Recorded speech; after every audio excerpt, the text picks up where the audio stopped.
श्रीपुरुषोत्तमं च परमं धामाक्षरं ज्ञानदम् वन्दे प्रागजिभक्तमेव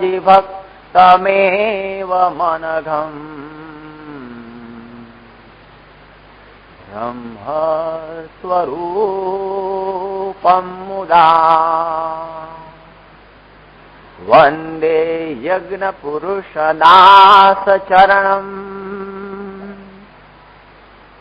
श्रेयोगिराजं तथा वन्दे श्री प्रमुखं गुणालय गुरु मोक्षाय भक्त्या सदा। श्री अक्षर पुरुषोत्तमाय नमो नमः। श्री सहजानंदाय नमो नमः। श्री राधा कृष्णाय नमो नमः। श्री शास्त्री जी महाराजाय नमो नमः। श्री योगी जी महाराजाय नमो नमः। श्री ब्रह्ममुख स्वामी महाराजाय नमो नमः।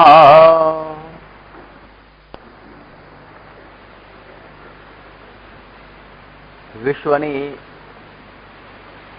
અતિ પ્રાચીન સંસ્કૃતિ એ વૈદિક સંસ્કૃતિ છે અને એ વૈદિક સંસ્કૃતિનું જે મૂળ છે એ વેદ છે. ઇતિહાસોએ પણ પુરવાર કરી આપેલું છે કે ભારતની આ વૈદિક સંસ્કૃતિ એ જૂનામાં જૂની એ સંસ્કૃતિ છે અને જૂનામાં જૂની હોવાની સાથે એ સનાતન છે, શાશ્વત છે અને પૂર્ણ પણ છે. અને એ સંસ્કૃતિ સનાતન એટલે કે આ પૃથ્વીનું તળ રહે ત્યાં સુધી એ સંસ્કૃતિ જતી નથી. અને જ્યારે પૃથ્વી સંપૂર્ણ પ્રલય થઈ જાય અને વળી પાછી બ્રહ્મા સૃષ્ટિ સર્જે છે ત્યારે ફરીથી ધાતા યથા પૂર્વમ અકલ્પયત, જેવી સૃષ્ટિ હતી એવી સૃષ્ટિ સર્જાય છે અને એની સાથે ફરીથી પ્રલયના અંતે પણ આ વૈદિક સંસ્કૃતિ એ ટકી રહે છે. એટલા માટે એ સંસ્કૃતિનું પ્રદાન આ દુનિયાભરની બીજી સંસ્કૃતિની અંદર વિશિષ્ટ છે.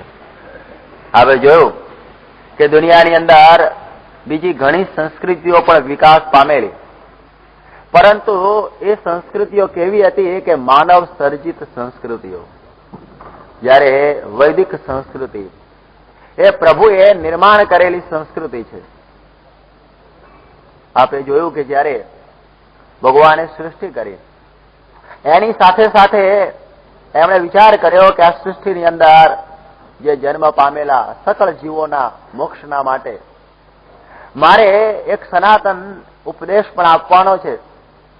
અને એ ભગવાને વેદો આપ્યા અને એ વેદો એ ભગવાનના મુખથી નિસરેલા અને ઋષિઓએ પોતાના સ્મરણની અંદર રાખેલા પોતાના કાને કરીને એ વેદની ઋચાઓને સાંભળેલી અને એમણે સંગ્રહેલી. એટલા માટે તો એમ કહીએ છીએ કે વૈદિક સંસ્કૃતિ એ કોઈ મનુષ્ય ઉત્પન્ન કરેલી સંસ્કૃતિ નથી, અપૌરુષેય છે.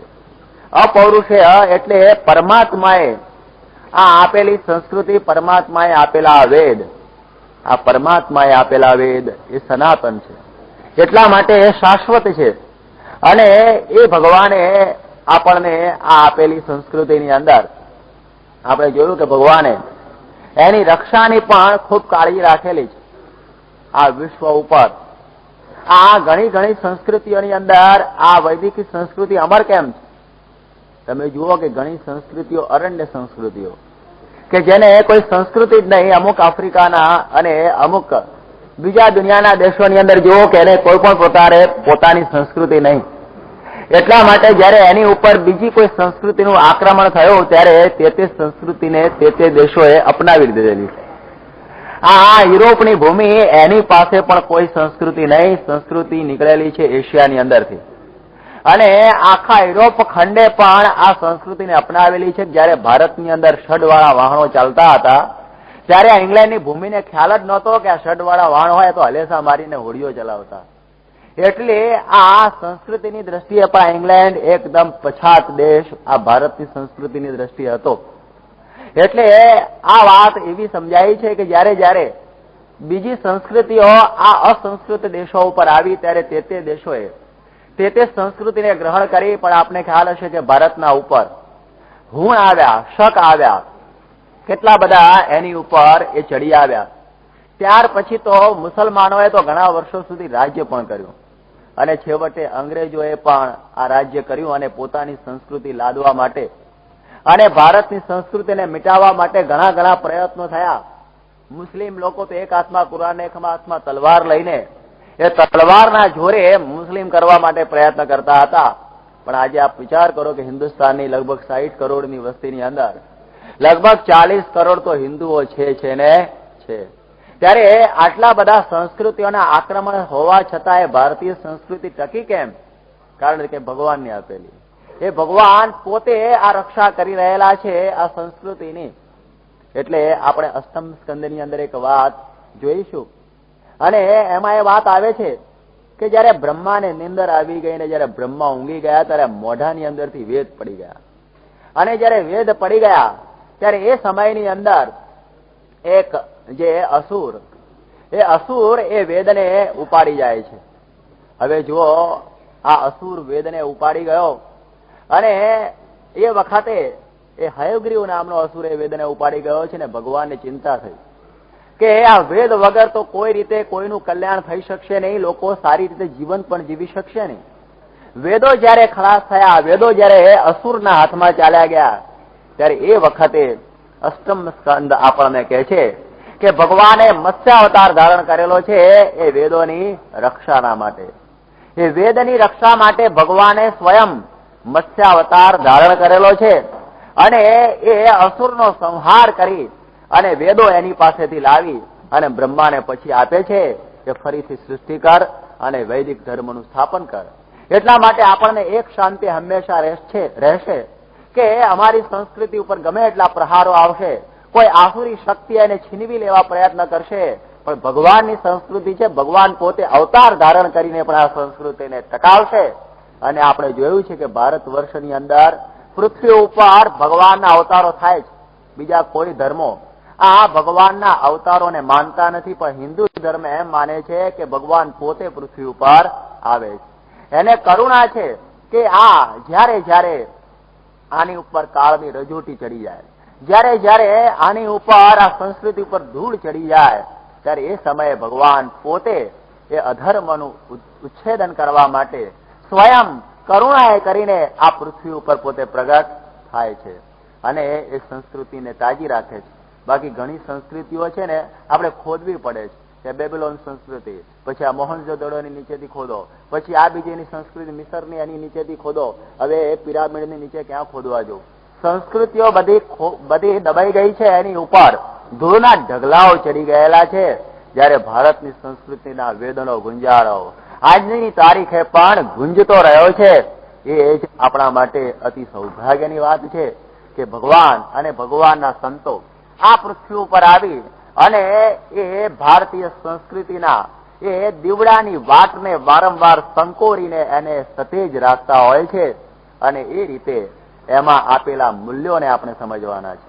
એ સંસ્કૃતિનો આપને મેં મહિમા કહ્યો, એનું ગૌરવ આપણે સમજ્યા કે આ સનાતન છે, આ શાશ્વત છે.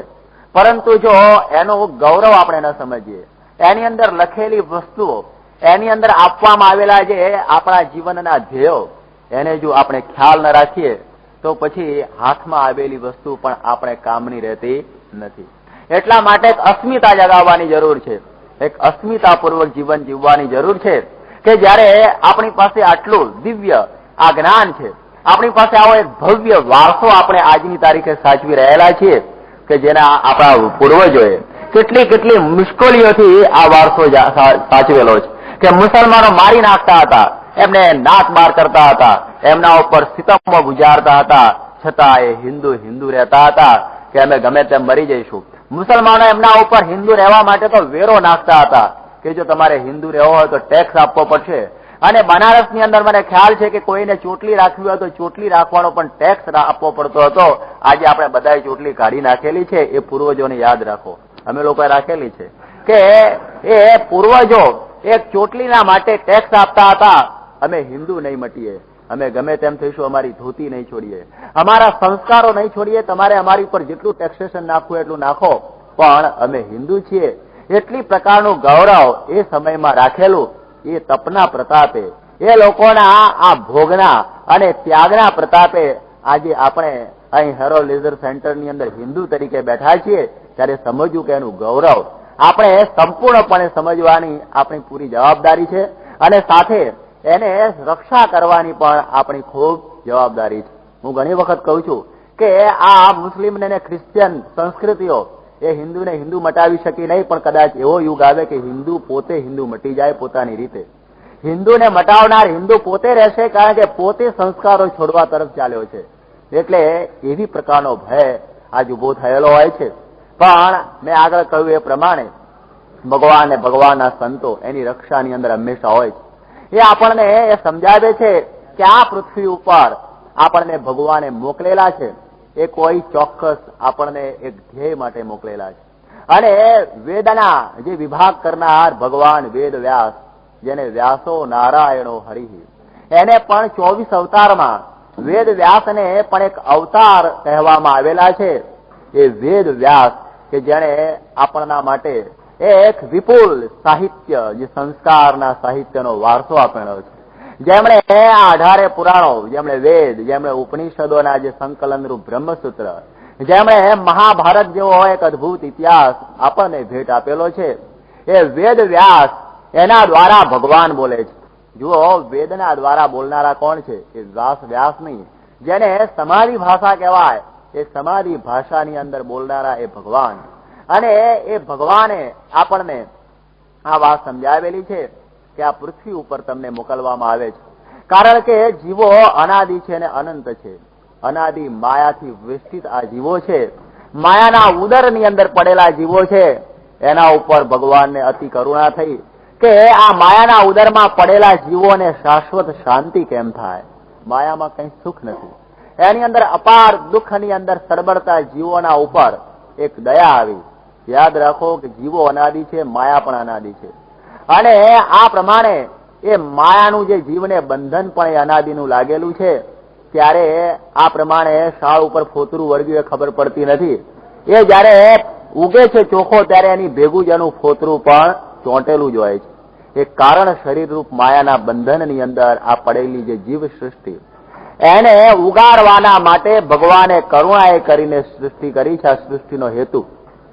અને ભગવાને સૃષ્ટિ તો કરી, પણ એની સાથે એમણે ખ્યાલ રાખેલો છે કે મારે એમને મોક્ષ આપવો છે, બીજું તો કશું આ સૃષ્ટિનો હેતુ નથી. અને એ મોક્ષના માટે એમણે વિચાર કર્યો કે માણસને 4 પુરુષાર્થ મારે આપવા, કે ધર્મ, અર્થ, કામ અને મોક્ષ. આ 4 પુરુષાર્થ સિદ્ધ કરવાના. એમાં જેને ચરમ પુરુષાર્થ એટલે કે છેલ્લો પુરુષાર્થ મોક્ષ. હવે આ મોક્ષ પુરુષાર્થ તરફ એને ધ્યાન હંમેશા રાખવાનું હોય છે કે આ લોકની અંદર આવ્યા છીએ તો આ લોકના કાર્યો કરતા કરતા પણ મારી વૃત્તિ આ મોક્ષ તરફથી હટે નહીં, એ તરફ એને ખબર રાખવાની હોય છે. અને એ ખબર રાખવા માટે આપણને આ શાસ્ત્રો આપેલા છે. અને ભગવાને જે વેદો આપેલા, વેદોની અંદર જે ઉપનિષદો એ વેદોનો મસ્તક જેવો ભાગ કહેવાય. અને એ ઉપનિષદો પણ ઘણા સમજ્યા નહીં, એટલે વ્યાસે બ્રહ્મસૂત્રો રચ્યા. અને એ બ્રહ્મસૂત્રોની અંદર એ જ્ઞાન 2000 સૂત્રોમાં આપી દીધું. પણ એ બ્રહ્મસૂત્રોનું જ્ઞાન પણ આપણને ઘણી વખત ખબર ના પડે. એટલે એ સાક્ષાત એ બ્રહ્મના સ્વરૂપ રૂપ, એ અક્ષર બ્રહ્મ સ્વરૂપ રૂપ, જેને અક્ષર બ્રહ્મ કહીએ, એવા જે ગુણાતીતાનંદ સ્વામીએ એમની એક નાનકડી વાતની અંદર એ આખા સકળ વેદોનો એક સાર અને આપણે આ પૃથ્વી ઉપર આવ્યા છીએ એનો હેતુ એ એક લીટીમાં સમજાવતા કહે છે કે આપણો જન્મ 2 વાત સિદ્ધ કરવા સારો થયો છે. એક અક્ષરરૂપ થવું અને પુરુષોત્તમની અંદર જોડાવું. ખૂબ યાદ રાખજો કે આપણો જન્મ બે વાત સિદ્ધ કરવા સારું થયેલો છે. એક અક્ષરરૂપ થવાનું અને બીજું પુરુષોત્તમની અંદર જોડાવાનું. અને અક્ષરરૂપ થવામાં દેહ અંતરાય રૂપ છે અને પુરુષોત્તમની અંદર જોડાવામાં સંગ અનેક પ્રકારનો અંતરાય રૂપ છે.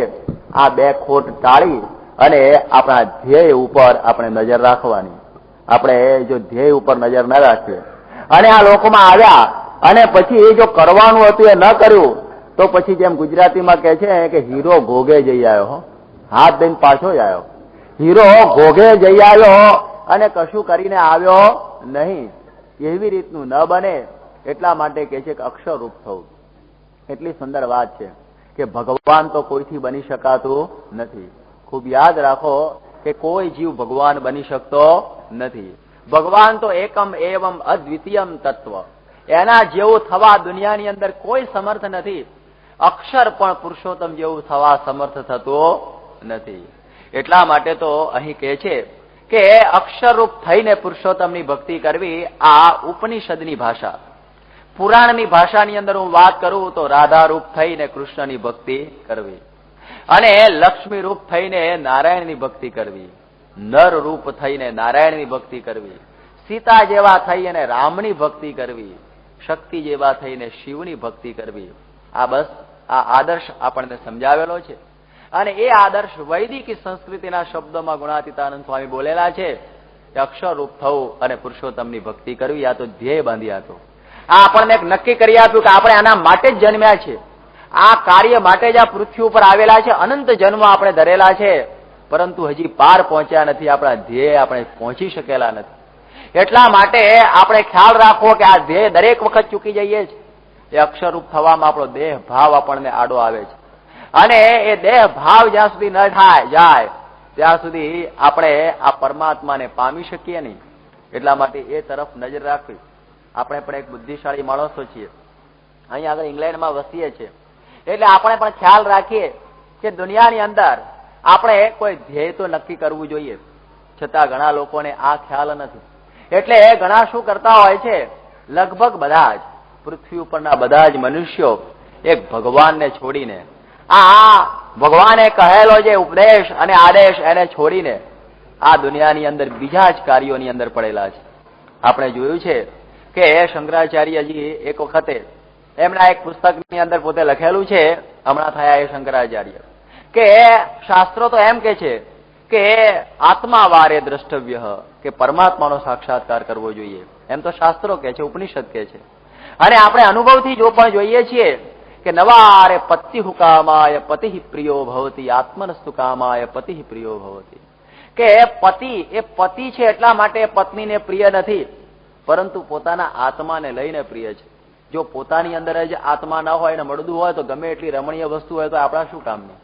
મળદાની સામે ગમે એટલું તમે સારામાં સારી વસ્તુઓ લાવીને મૂકો તો એને કઈ શોખ થશે નહીં, કારણ કે ભોગવનારની અંદર કઈ જીવ રહેલો નથી. એટલે આખી સૃષ્ટિ સારી ક્યારે છે કે જો આપણામાં આત્મા છે તો, અને એ આત્માની અંદર પણ પરમાત્મા રહેલા છે. હવે જો એ ન હોય તો આ બધું જ ગંધાઈ ઉઠતું હોય છે. એટલા માટે કે છે કે આ ધ્યેય છે એ માણસને ખ્યાલ આવતો નથી અને લૌકિક ધ્યેયોની પાછળ માણસ દોડી રહેલો છે. બહુ સમજવાની વાત છે, કારણ કે માણસને આ શોખ બહુ છે કે બસ હું જીવી લઉં, બસ જીજી વિશા, કે ગમે તેમ કરીને પણ મારે જીવી લેવું છે. આપણે આગળ વાત સાંભળીશું પરીક્ષિતના આખ્યાનમાં.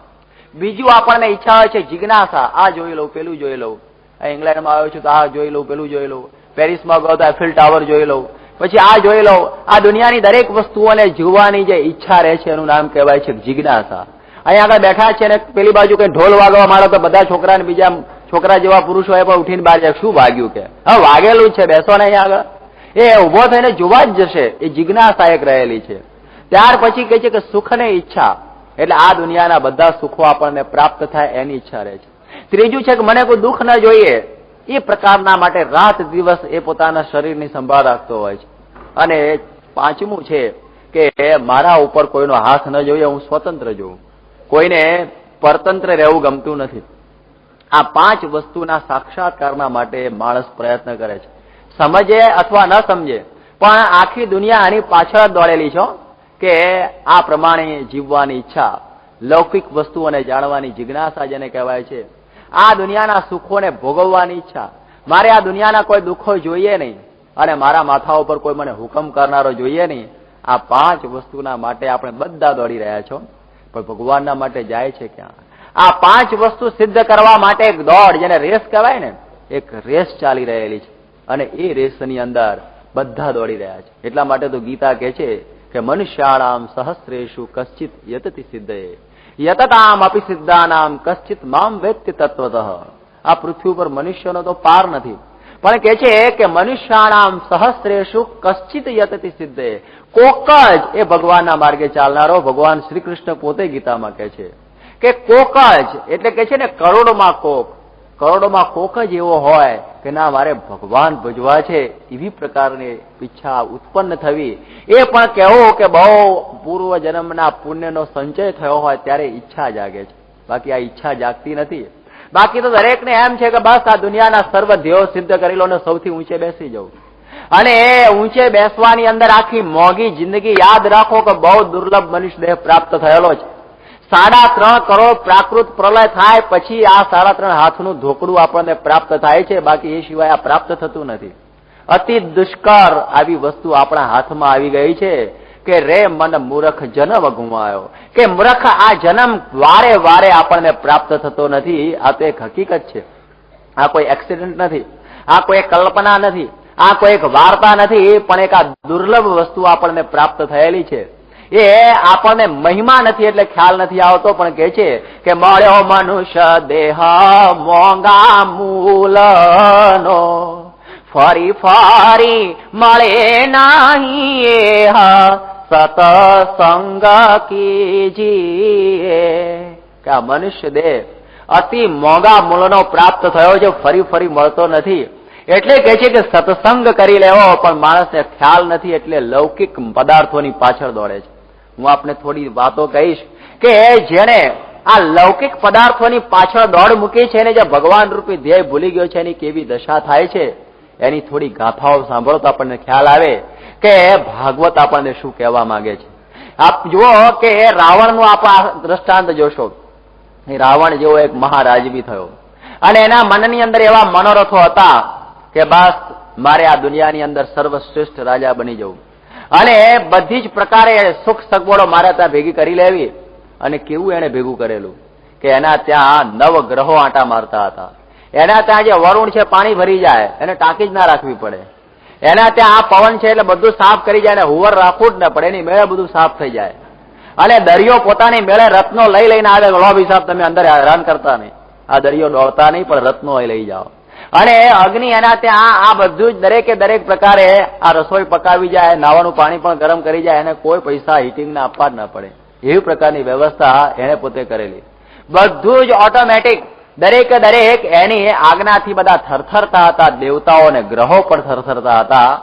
અને એ રાવણ જે રાજવી આટલી બધી સત્તાને પ્રાપ્ત કરેલો અને જયારે રામચંદ્ર ભગવાને એનો જયારે નાશ કર્યો અને એ વખતે થોડો જીવ રહેલો, ત્યારે રામચંદ્ર ભગવાને રાવણ કહે છે કે બહુ ઉતાવળ કરી નાખી, તમે મને બહુ જલ્દી મારી નાખ્યો. કે શું ચાલ્યા જલ્દી શું કે છે? કારણ કે સતયુગની આવરતા 1,00,000 વર્ષની કહેવાય છે અને તને 1,80,000 વર્ષ આપે. 80,000 વર્ષ તો કૃપાના ગ્રેસ, કૃપાના 80,000 વર્ષ આપેલા. તો રાવણ કહે છે કે મારા મનના મનસુબા અધૂરા રહી ગયા. કે શું હતા મનસુબા? કે મારે છે ને સ્વર્ગની સીડી કરી દેવી હતી, એટલે માણસોને ઉપર જવું, નીચે આવું, જ્યાં ફાવે ત્યાં થોડું રહે, એમ આનંદ કરે, એવી પ્રકારની વ્યવસ્થા કરવી હતી. પછી આ સમુદ્રો બધા ખારા છે ને મારે મીઠા કરી દેવા હતા, કે પછી કોઈને આ પાણીનો પ્રશ્ન જ અરબસ્તાન જેવા દેશને અત્યારે સતાવે છે એવો થાત જ નહીં. અને આ કે છે કે મારે આ સૂર્ય હંમેશા રહે, એટલે તમારે ઇંગ્લેન્ડમાં આવું બધું જેમ અંધારું થઈ જાય છે ને ઘણી વખતે બહુ, એવું થાત જ નહીં, એવી પ્રકારની કૃપા કરવાની ઈચ્છા રાવણે કરેલી આપણા માટે. ત્યારે કહે છે કે આ બધા મારા મનના મનોરથા હતા, પણ તમે પૂરા થવા દીધા નહીં અને મને જલ્દી મારી નાખ્યો. ત્યારે તમે વિચાર કરો કે રાવણ 1,80,000 વર્ષ જીવ્યો, તો પણ જો એના મનના મનસુબાઓ પૂરા થયા નહીં તો આપણે 100 વર્ષમાં થાય ખરા? વિચાર તો કરો. આટલું બધું થવા છતાં પણ એ રાવણના મનસુબાઓ પૂરા ન થયા, આ જીવનની પાછળ એને દોટ મૂકી. તમે જુઓ કે 1,80,000 વર્ષ દોડ્યો. કેટલું દોડ્યો રાવણ? રાવણ દોડ્યો કેટલું? 1,80,000 વર્ષ દોડ્યો પણ પોતાના મનસૂબા પૂરા કરી શક્યો નહીં. એટલા ઉપરથી તો ખબર પડે છે કે મેન સપોઝિસ એન્ડ ગોડ ડિસ્પોઝિસ. કોક એવી અકળ શક્તિ છે જેને આપણે પરમાત્મા કહીએ છીએ, એ આપણા મનની મુરાદો બર લાવવા દેતી નથી. નહીં તો માણસ હવામાં મેલો ચણીને ઉપર રહે પાછો. પણ એ બની શકતું નથી. છતાં આ રાવણનું જાણવા છતાં માણસ એમાંથી પાછો વળેલો નથી. તમે જુઓ કે સિકંદર પણ દોડ્યો, એને પણ કેટલી બધી દોડ લગાવી કે આખું દુનિયા જીતવા માટે નીકળ્યો, અને જયારે એને આ બધી દુનિયા અડધી લગભગ જીતીને એનો મરણ સમય આવ્યો, અને જયારે મરણ સમયની અંદર આ સિકંદર પડેલો છે અને મરવું એને ગમતું નથી. એને થાય કે આ તો મોત આવી ગયું. અને એ સમયમાં લાખો રૂપિયાની મિલકતો ભેગી કરેલી, સોનું ને ઝવેરાત બધું ભેગું કરેલું. પણ કહે છે કે આ બધું ભેગા કર્યા પછી હવે મારે મરવાનું.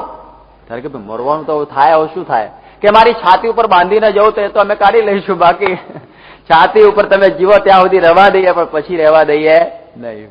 ત્યારે એ સિકંદરે પણ મરતા મરતા આપણને કહી દીધું છે કે મારા મરણ સમયે બધી મિલકત અહીં પથરાવજો, મારી નનામી એ હકીમોની કને ઉપડાવજો. હું મરું ત્યારે બધી મિલકત મારી પાસે રાખજો, ને લોકોને કહેજો કે સિકંદરની પાસે આટલા બધા પૈસા હતા, આટલી બધી મિલકત હતી, જયારે મુઓ ત્યારે કશું લઈ જઈ શકતો નથી, માટે લોકો દોડે નહીં. અને આ સૈન્ય, તમે માનો કે આપણે દુનિયાભરના એટમ બોમ્બ ને ન્યુટ્રોન બોમ્બ ને બધા બનાવીને આપણે એમ સમજીએ કે આ દુનિયાની અંદર મેં સિદ્ધિ પ્રાપ્ત કરી લીધી, પણ જયારે માણસ મરવા પડે છે ત્યારે કોઈ બોમ્બ કે કોઈ પણ પ્રકારની શક્તિ એને બચાવી શકતી નથી. અને એ જીવોની પાછળ દુઃખી થાય છે, અને ગમે એટલા ડોક્ટર રાખ્યા હશે પણ આ દેહ પડ્યા વગર રહેવાનો નથી. એટલે મારી નનામીએ હકીમોના ખભે ઉપડાવીને કહેજો કે જુઓ આટલા ડોક્ટર્સ રાખ્યા હોય, 12 ડોક્ટર હતા એના ત્યાં, પણ એને બચાવી શકતા નથી. ત્યારે આટલી બધી દોડ કરવા છતાં પણ એ મૃત્યુ એને છોડી શક્યો નહીં. એટલા માટે તો એક ટોલ્સ્ટોયની વાર્તા બહુ સમજવા જેવી છે કે ટોલ્સ્ટોય એક વાર્તા લખેલી છે કે એક સમયે રશિયાની અંદર એક રાજા પાસે એક માણસ ગયો, અને રાજાને કહે છે કે મારે જમીન જોઈએ છે. કેટલી જમીન જોઈએ? કે ના, મારે બહુ જમીન જોઈએ. રાજાએ કહ્યું જા, તું અહીંથી શરૂઆત કર, સવારના પોરમાં સૂર્યનારાયણ ઉગે ત્યારથી તું દોડવાની શરૂઆત કરજે, અને સાંજે સૂર્ય આથમે એ પહેલા આપ મારી બાજુમાં આવી જઈએ, અને તું જેટલું દોડું એટલી બધી જમીન તારી. હવે તમે વિચાર કરો કે લંડનમાં હેરો સેન્ટરથી કોઈને દોડવાનું શરૂ કરવાનું કહ્યું હોય, અને કે જ્યાં સુધી તું દોડીને સાંજે અહીં પાછો આવે ત્યાં સુધી તારી જમીન, કેટલા બધા રૂપિયા થઈ જાય એની પાસે? અબજો રૂપિયા થઈ જાય ને. અને પેલો તો બીજા દિવસ સવારે સૂર્ય ઉગ્યો ના ઉગ્યો અને મુઠ્ઠી વાળીને દોડ્યો બરોબર. અને એવો દોડ્યો એ ખાવા ઉભો રહે ખરો, કારણ કે જેટલું ઉભું રહે એટલી એકલા ડગલા પૃથ્વી એની જાય. ખાવા ઉભો રહ્યો નથી, પેશાબ કરવા ઉભો રહ્યો નથી, પાણી પીવા ઉભો રહ્યો નથી, બધી પ્રકારનું એને પકડી રાખ્યું કે અત્યારે તો બસ એક જ કામ કરવા જેવું છે કે દોડો દોડો અને દોડો. અને એટલો બધો દોડ્યો તે પાછા આવવાના સમય કરતા વધારે દોડ્યો, કારણ કે અડધે દોડીને અડધો દિવસ દોડાય પછી પાછો વળવામાં પણ એટલો સમય થાય ને. પણ પેલા લાલચમાં વધારે દોડી ગયો, પછી થયું કે હવે તો મારે ડબલ સ્પીડથી પાછા વળવું પડશે, કારણ કે હું જો ત્યાં નહીં પહોંચું તો મને જમીન તો મળશે નહીં. અને એવી સ્પીડમાં દોડ્યો, એનું નાક ફામ ભરાઈ ગયેલું છે, એના પગ એવા થઈ ગયા છે, છાતી આખી ધમણની જેમ આમ પમ્પિંગ કરી રહેલી છે, દરેક રીતે એના આ શરીર ઉપર પરસો થઈ રહેલો છે, અને આ રીતે થાકીને લોથ થઈ ગયેલો છે, છતાં પણ પેલી દોડ છોડતો નથી. અને દોડતો પહોંચે છે, અને સૂરજ આથમવાના પહેલે પહોંચી ગયો રાજા સુધી. અને રાજા સુધી જ્યાં પહોંચે છે, અને થાકથી એટલો બધો પોતે આ રીતે દુઃખી થઈ ગયેલો કે જેવો એ રાજાના પગની આગળ પડે છે, અને પડ્યો અને એનું પ્રાણ પંખેરું ઉડી ગયું, મરી ગયો. એ પડ્યો અને એની સાથે પ્રાણ પણ ચાલ્યો ગયો, એટલો બધો થાકી ગયેલો. અને એ સમયે પછી રાજાને બહુ દુઃખ થયું કે માણસ બિચારો મરી ગયો. એને કહ્યું કે આ જગ્યાએ એની કબર કરો, અહીં જ એને દાટો. અને કબર બનાવવામાં આવી, અને એની ઉપર એક રાજાએ લેખ માર્યો, અને લેખ મારીને લખ્યું કે આ માણસ જમીન માટે આટલું બધું દોડ્યો, પણ એને 3.5 હાથથી વધારે જમીનની જરૂર નહોતી, ખોટું આટલું બધું દોડ્યો. માણસ મરે છે ત્યારે આટલી કબર સિવાય બીજી કોઈ જમીન એને જોઈતી નથી. આ 3.5 હાથની જમીનના માટે આ માણસ આખો દિવસ દોડ્યો. માટે લખો કે કોઈ આવી દોડ કરે નહીં. છતાં આપણે દોડ્યા છે, પાઉન્ડ આમ આગળ દોડે છે અને પાછળ આપણે દોડ્યા છે. પેલો પકડાતો નથી ને આપણે દોડીએ છીએ ને ગમે ત્યારે ઢળી પડીએ છીએ ને પેલો પાઉન્ડ તો સરસરાટ કરતો કોણ આગળ જાય છે ને બીજાને કહે છે આવો મારી પાછળ હું આગળ દોડું છું. અને આપણે બધા એની પાછળ દોડીએ